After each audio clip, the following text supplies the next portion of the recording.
Alam niyo ba na imposibleng mag-hum kapag pinisil ninyo ang inyong ilong? Try niyo mag-hum na hindi hawak ang ilong.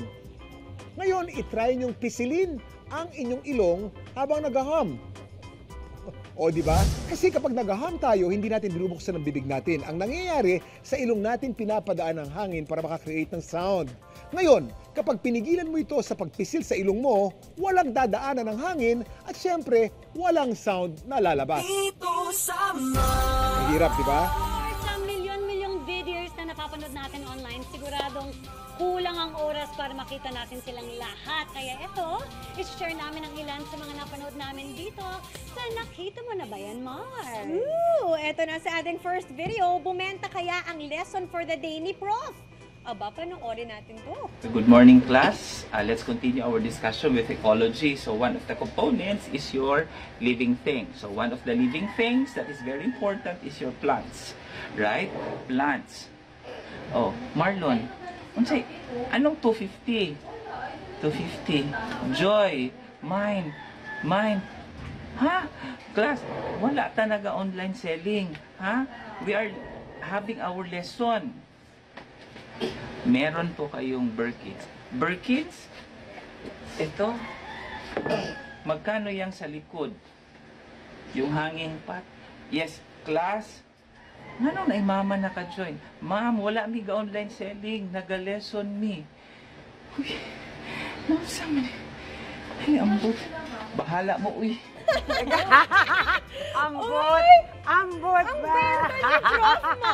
Prof Mars. Kasi Mars, alam mo, dahil nga na-witness ko to kay Mami, ganyan na nga talaga yung mga selling ng mga halaman, Mars. Talaga ba? Yes, Mars. Tapos paunahan, Mars, mine, yan, ganyan.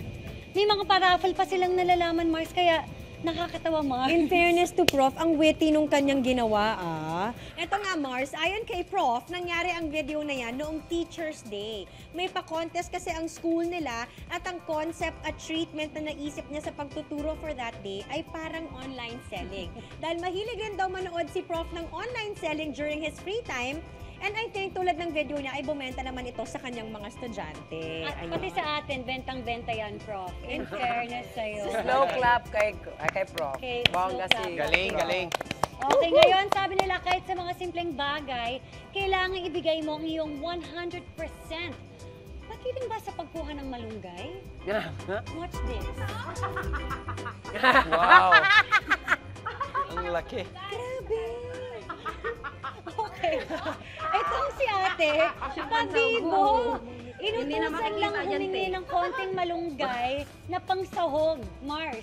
Isang punong binitbit. I wonder, feeling ko may pa-catering business sila, Mars. Malamang tinola yung iaano nila for that day, kaya kinailangan ng puno ng malunggay, Mars. Oo.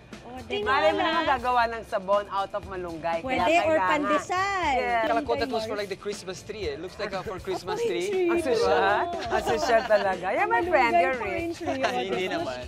Ito namang next video ay isang prank na napanood ng uploader at ginawa sa kanyang asawang online teacher, Mars. Let's see this. Hindi. Mukhang kailangan natin pumunta ng ospital. Bakit? Hindi ako makakita. Ha?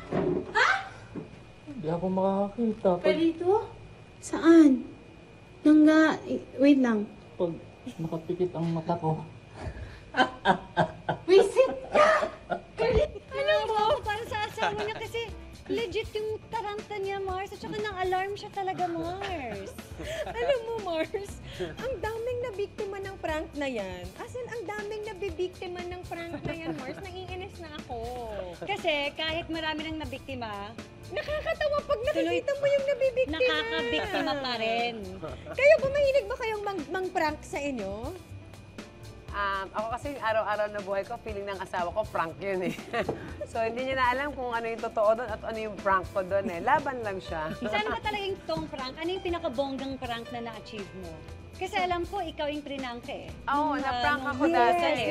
Yes. Ikaw yung Oo. na-prank. Ako yung na-prank. Pero, Tapos na-prank- gumaw naman din Oh, ako. gumaw ko naman. Hindi ako mahilig mag-prank eh. Kasi minsan pikon din ako. Lalo na pag Correct. mga anak ko yung gagawa sa akin. Parang, Huwag niyo akong ganyanin. Correct, Nakakainis minsan. Na parang ibibilas, i-upload niyo. Correct. Or depende sa prank din Depende, kasi. yes. Ako, I used to prank my sisters a lot. Yung mga kapatid ko, lalo na sa Brazil. Grabe, like I used to put like yung mga fake mouses, yung mga Mga ipis, spiders. ipis. One time to my mom as well, I put like a spider sa loob ng toilet. My mom almost like freak out. After that, I stopped na kasi Hindi, it was natakot ka rin. becoming too serious na. So, ikaw naman yung na-prank. Kasi Yes. ikaw yung natakot. Kasi, oh, my nervous ako. I'm like, Of oh my God, course. yung mommy ko, like, my, not heart attack, pero she was like, kasi she has high pressure. I'm like, oh my High God, blood pasensya lang po, pasensya, in Portuguese. Desculpa, mãe, desculpa. Oh my God, I'm so sorry. So, wala.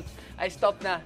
No more pranks. Ayan. So, alam mo, ang mga prankers, Mars, kailangan may mangyari sa kanilang ganun para Yes. tigilan talaga nila. Diyan tayo mag-iingat. Kaya bago kayo mag-isip na mang-prank ng tao, isipin mo muna Yung lahat ng mga health condition. possibilities na pwede Yes, mangyari. yes. Okay, Mars. Mabait ka. Grabe.